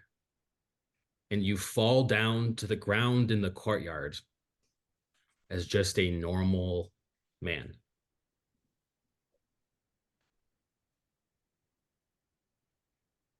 The homunculus all around stop. We are out of combat.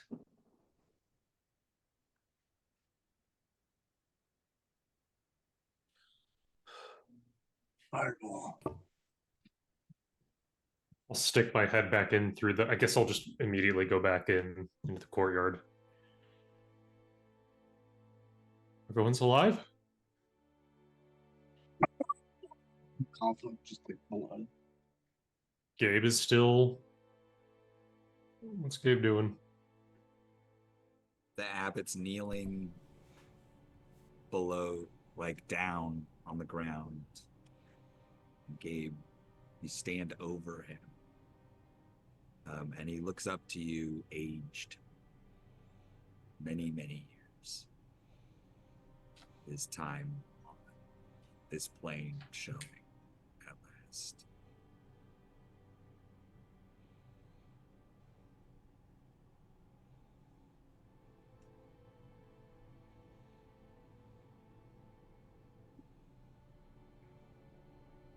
You said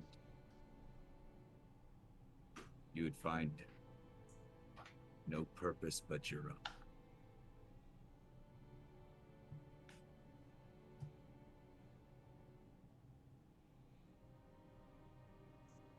Asked before you asked why I had forsaken you.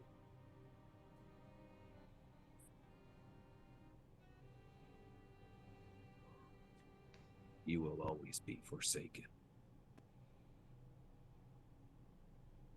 I swing.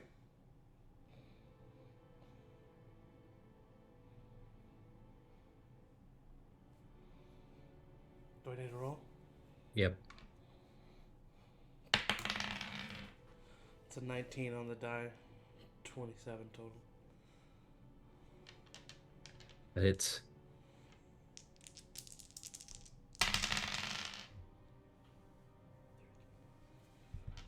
$25 total points of damage.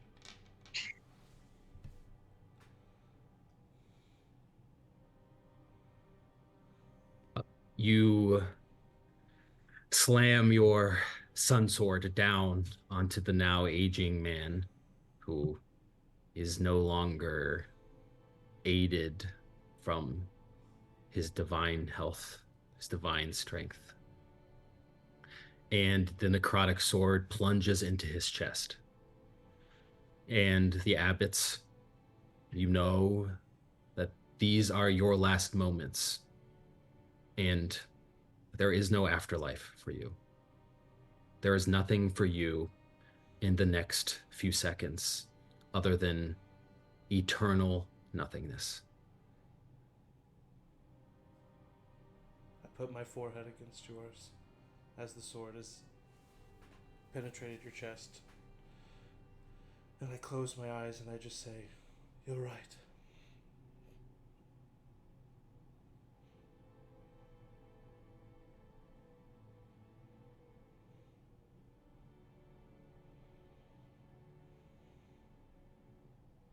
Oh no, we didn't hear you. Oh, If you're low enough, if your volume's low enough, we won't hear you. now you walk where I once did. Cough something. You I fall. want to immediately walk over and pull Gabe into a hug. Gabe just stands I ain't there. Um, touching Gabe. The abbot falls dead lying next to your love on the ground. Gabe, as Teddy pulls you into a hug, you reflect on your choices and what you've made. You try to make sense of it. It has been confusing, and you've had so many things come to you with offers, and you've pledged yourself, and none of it makes sense. There's no clear decision. Nothing is set in stone. Nothing is straightforward.